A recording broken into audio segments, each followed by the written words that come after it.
"Your concerns are overblown and costly," Lucas said, staring me down across the conference table. "We need people who prioritize efficiency." My name is Frank Delaney, 57 years old and plant operations manager at Ironwood Forge for the past 14 years.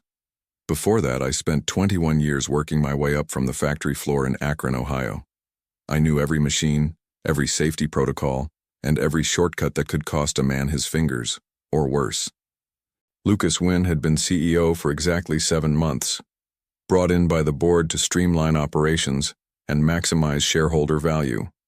The kind of man who wore Italian shoes to a metal fabrication plant and talked about pain points and growth metrics while stepping over oil puddles that should have been cleaned up weeks ago.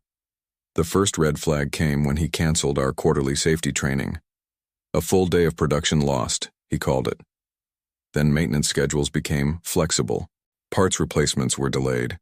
Warning signs disappeared from dangerous areas to reduce visual clutter. I raised concerns in private first, showed him the statistics, the near-miss reports, the industry standards we were now ignoring. He nodded, smiled, and did nothing. So I documented everything, every violation, every ignored recommendation, every maintenance request denied. That morning, I'd emailed the executive team about a critical hydraulic press that needed emergency maintenance. The pressure gauges were failing, and the safety shield had cracked. Using it was like playing Russian roulette. I recommended shutting it down immediately. 2 hours later, I was called into the conference room with the entire leadership team present. That's when Lucas delivered his verdict. "Frank, we appreciate your years of service, but your priorities no longer align with our vision for Ironwood Forge." Around the table, eyes dropped. Nobody spoke up. These were people I'd worked alongside for years, people whose families I knew by name. Now they studied their notepads like they contained the secrets of the universe. "You'll receive 2 months severance," Lucas continued. "Human resources will handle the exit process." I didn't argue, didn't raise my voice, just nodded once and stood up. As I walked to the door, Vanessa from finance caught my eye for just a second. There was something there. Fear mixed with respect. She knew what was happening was wrong. They all did. But I also knew something Lucas didn't. My documentation hadn't just gone into company emails that could be deleted. I had copies, detailed, comprehensive, and ready to be submitted to people who would actually care. I started at Ironwood Forge back when it was called Midwestern Metal Works. Began on 3rd shift running a stamping machine 6 months after my 19th birthday. Hot, dangerous work, but it paid better than anything else in Akron for a kid with just a high school diploma. My father had worked 42 years at Goodyear before his retirement. "Make yourself necessary," he told me my first day. "Learn everything. Be the guy they can't replace." So I did.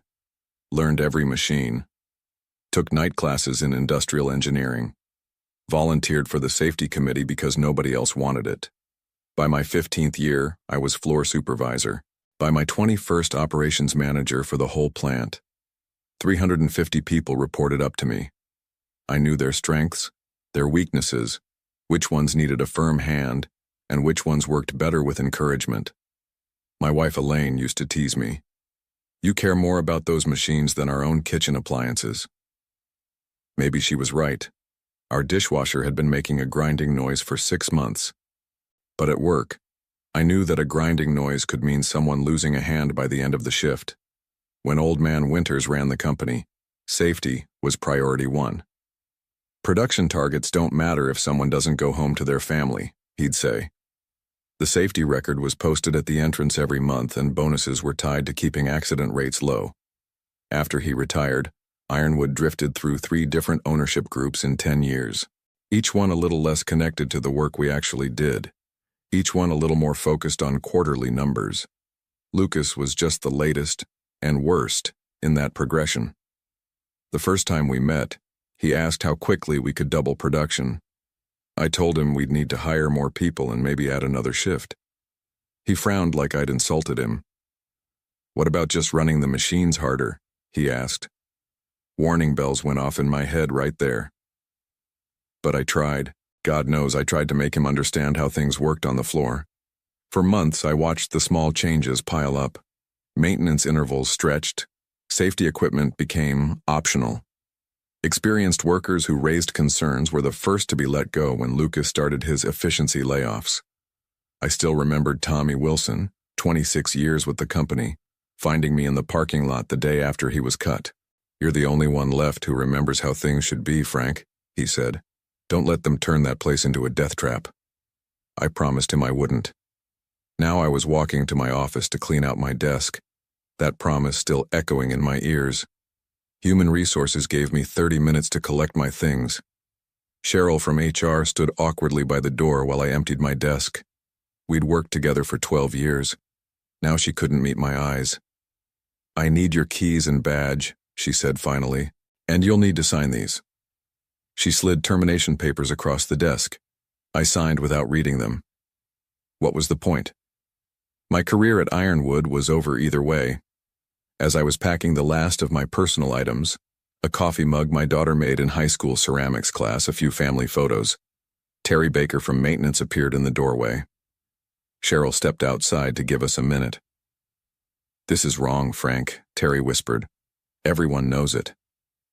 I just nodded, keeping my voice low. "How's that hydraulic press running?" "They've got Jason operating it now. Kid's been here 8 months, Frank, 8 months. Terry shook his head. "Lucas told us to hit the production targets no matter what." My stomach tightened. Jason was a good kid, eager to please. Too eager. "Be careful, Terry," I said, handing him my box of belongings. "Watch out for yourself." In the parking lot, I sat in my truck for a long time, staring at the building where I'd spent more than half my life. The reality of what happened was finally hitting me. My job was gone. My identity as the safety man was gone. But that wasn't what bothered me most. People were going to get hurt, maybe killed, and Lucas Wynn would write it off as an acceptable cost of doing business. I started the truck but didn't drive home. Instead, I went to the public library, logged onto a computer, and spent 3 hours organizing all my documentation. Every email, every inspection report, every maintenance request that had been denied, photos I'd taken of blocked fire exits, disabled machine guards, and leaking chemical containers. Then I wrote a detailed cover letter explaining the systematic dismantling of safety protocols at Ironwood Forge since Lucas Wynn had taken over. When I was finished, I drove to the nearest FedEx location and sent the entire package to the Occupational Safety and Health Administration office in Columbus. On the way home, a strange calm settled over me. For months, I'd been fighting a losing battle inside the system, following the rules, respecting the chain of command, trying to protect my people while playing by Lucas's rigged game. Now I was free of those constraints. As I pulled into my driveway, my phone buzzed. A text from Vanessa in finance. "Lucas is having them run that hydraulic press around the clock. 3 shifts. No maintenance break. What should we do?" I didn't respond immediately. Instead, I went inside, kissed Elaine hello, and poured myself a rare glass of bourbon. "You're home early," she said, studying my face. "I got fired." Her eyes widened. "What? Why?"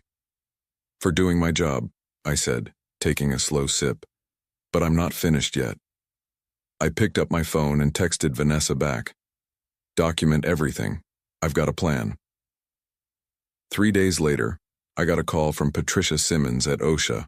"Mr. Delaney, we've reviewed your submission regarding Ironwood Forge," she said. "I'd like to discuss some of these allegations in person." We met at a coffee shop 20 miles from Akron. Patricia was younger than I expected, maybe mid-30s, but her questions were precise and knowledgeable. She'd clearly done her homework. "We take these reports seriously," she said after 2 hours of detailed discussion, "especially when they come from someone with your experience.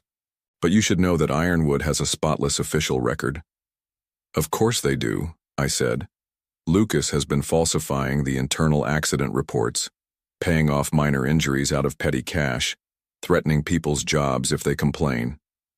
Patricia nodded, making notes. "We'll need to conduct an inspection. It may take a few weeks to get approval and arrange the visit. People might not have a few weeks, I said, thinking of that hydraulic press running 24 hours a day. I understand your concern, but we have procedures. Procedures won't help Jason Parker if that press fails, I interrupted. Or anyone else on that floor. She gave me a sympathetic look. I'll expedite things as much as I can. In the meantime, is there anyone still at Ironwood who might speak with us?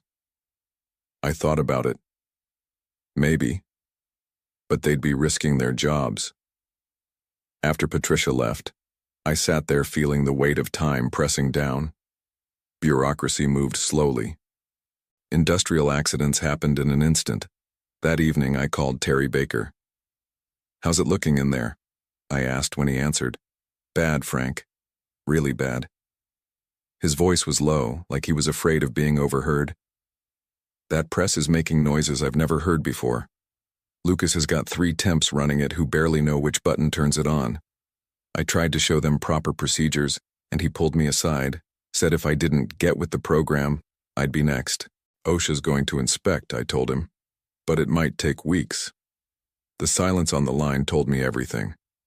"Someone's going to get hurt before then," Terry finally said. "I know. I'm trying to speed things up." The next morning, I drove to the office of the Akron Gazette and asked to speak with their investigative reporter. After a brief wait, I was introduced to Olivia Jimenez, a sharp-eyed woman with a recorder and a skeptical expression.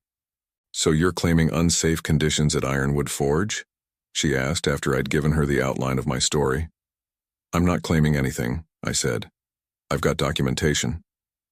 I showed her some of the photos I'd kept copies of. Disabled emergency stops, blocked fire exits, missing machine guards.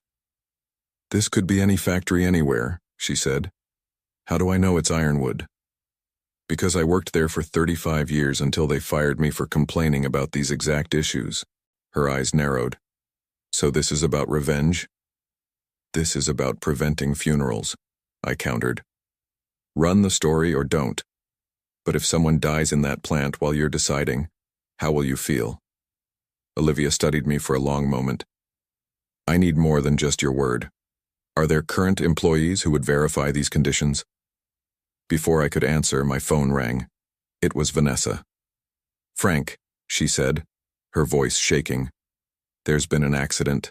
The hydraulic press. Jason's hurt bad. Ambulance just left." My stomach dropped. "How bad?" "They're saying he might lose his arm." I looked at Olivia. "You just got your verification." 2 hours later, Lucas Wynn held a press conference outside Ironwood Forge. He stood with perfect posture in his perfect suit, expressing deep concern for Jason's unfortunate accident. "Safety is our #1 priority," he told the cameras with practiced sincerity. "This was an isolated incident caused by operator error. We're conducting a full internal investigation." Then he played his trump card. "Unfortunately, we believe this accident may have been related to deliberate sabotage by a recently terminated employee who had expressed dissatisfaction with company policies. He never said my name, he didn't have to. By that evening, 2 police officers were at my door with questions about my whereabouts that morning. And my phone was ringing with calls from former colleagues asking if I'd really done what Lucas was implying. The next morning, I hired an attorney. Harold Greenberg had represented union workers for 40 years and knew every trick companies played to dodge responsibility. "They're trying to make you the scapegoat," Harold said bluntly. "It's actually good strategy on their part. Blame the disgruntled ex-employee, drag your name through the mud, tie everything up in investigations until the heat dies down." "But I wasn't even in the building," I protested. "They have security cameras." Harold nodded. "Which they control. Look, Frank, this isn't about truth, it's about liability. If they can pin this on you, their insurance rates don't go up. They don't face regulatory penalties, and the inevitable lawsuit from Jason focuses on you instead of Ironwood. So what do? We fight back with facts. You said you've documented everything?" "Everything," I confirmed, going back months. "Good. But we need more. We need to know what they're saying internally about the accident." That evening, Terry Baker and Vanessa Morris met me in Harold's office. Both looked nervous, constantly checking their phones. "Lucas called an all-hands meeting after you left," Terry explained. "Said anyone talking to you or the press would be terminated immediately. Made everyone sign new NDAs. But you're here," I said. Terry's weathered face hardened. "I've been there 30 years, Frank. What happened to Jason? That's not what we stand for. Or used to, anyway." Vanessa nodded. "I processed the maintenance requests for accounting. I've got copies of everything Lucas denied over the past 6 months, including 3 separate work orders for that hydraulic press." She handed over a USB drive. "He's been systematically cutting corners everywhere. Not just safety, quality control, environmental compliance, even proper tax withholding. Anything to make the quarterly numbers look better."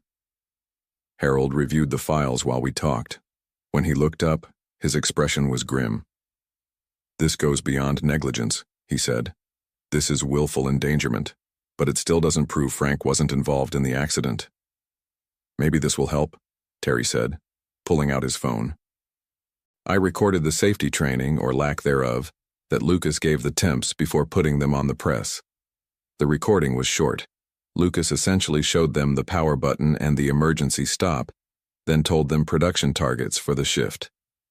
That's about 2% of the proper training," I said. "Did Jason get even this much?" "Less," Terry said grimly.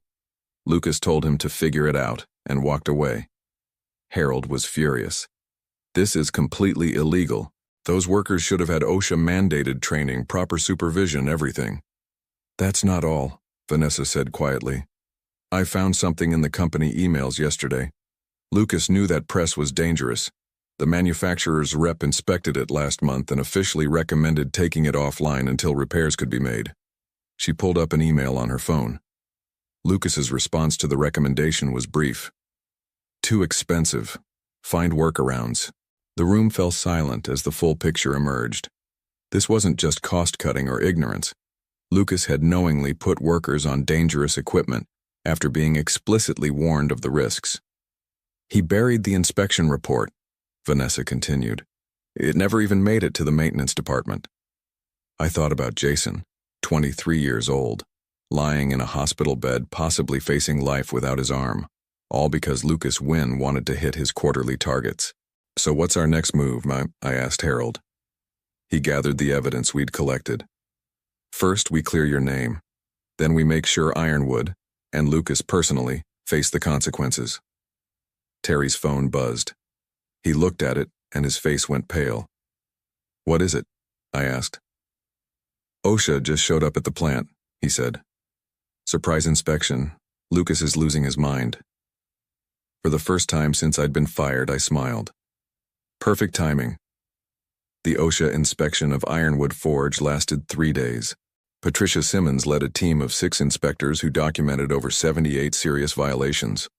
Meanwhile, Harold had arranged a meeting with detectives investigating the sabotage allegations against me. With Terry's testimony and security footage showing I hadn't been on the premises, the police quickly determined Lucas's claims were baseless. I was formally cleared, which Harold immediately leaked to the Akron Gazette. Olivia Jimenez's front-page story ran the following Sunday. Whistleblower vindicated. Former manager warned of dangers before horrific industrial accident. The article detailed my warnings, Lucas's cover-up, and the injured worker's condition. Jason had survived but lost his arm below the elbow. The story sparked outrage in the community, especially among families with connections to Ironwood. The company had been part of Akron for generations. Now it was being portrayed, accurately, as a death trap run by a profit-obsessed outsider. Lucas attempted damage control with another press conference. But this time, reporters came armed with specific questions about the ignored manufacturer's warnings and falsified safety records. "These allegations are completely unfounded," Lucas insisted, his composure cracking. "Frank Delaney has a personal vendetta against this company." What Lucas didn't know was that Harold had arranged for Jason Parker to watch the press conference from his hospital room, and that Jason had agreed to an exclusive interview immediately after. Seeing Lucas dismiss the accident that had cost him his arm was the final straw for Jason. On camera, with his bandaged limb clearly visible, he detailed the lack of training, the pressure to meet impossible quotas, and how management ignored warnings about the dangerous press. Frank Delaney tried to shut that machine down, Jason told the interviewer. If they'd listened to him, I'd still have my arm. The interview was devastating. By evening, Ironwood's board of directors called an emergency meeting. The next morning, two things happened. Lucas Wynn was placed on administrative leave pending investigation, and I received a call from Gregory Winters, son of the former owner. Frank, this is Greg Winters. I need your help. I hadn't spoken to Greg in years. After his father retired, Greg had moved to Chicago to pursue other business interests, selling his stake in the company. The board asked me to step in temporarily, he explained. The place is a mess. OSHA's shut down half the production lines. We've got lawsuits pending, and morale is completely shot. Sounds like you've got your hands full, I said, unsure why he was calling me. I need someone who knows the operation inside and out, someone the workers trust. He paused. I want you to come back, Frank, as acting plant manager. I hadn't expected this. You know I'm the one who sent the evidence to OSHA, right? Of course. That's exactly why I want you. You put people's safety above everything else, just like my father taught us. I thought about it. Going back would be strange. There would be those who resented me for the disruption, the lost production, maybe even lost bonuses. But there would also be a chance to rebuild what had been broken. I'll do it on two conditions, I said finally. First, every single safety issue gets fixed before we restart production. No exceptions. Agreed, Greg said immediately. And the second? Jason Parker gets full compensation, best medical care, full salary during recovery, and a guaranteed job when he's ready to return, if he wants it. There was a moment of silence then. Done. When can you start? 3 days later, I walked back through the front doors of Ironwood Forge. The production floor was silent, machines dormant during the safety overhaul. Terry Baker met me with a clipboard of repair orders and a grin. Never thought I'd see you back here, he said as we walked the floor. Makes two of us. We stopped at the hydraulic press that had injured Jason. It was cordoned off with yellow tape, waiting for factory representatives to either repair or replace it. It's going to take time to fix everything Lucas broke, Terry said. I nodded, looking around at the quiet machines and the workers reinstalling guards and safety equipment. Then we better get started. 6 weeks later, Gregory Winters called a company-wide meeting in the main production area. All 300 employees gathered around a temporary stage, an unusual mix of tension and hope in the air. I stood off to the side, watching Greg approach the microphone. Behind him sat the recently reconstituted board of directors, now including 2 retired floor workers and a safety compliance officer. Many of you have been with Ironwood longer than I have, Greg began. You remember when this company stood for something more than just quarterly profits.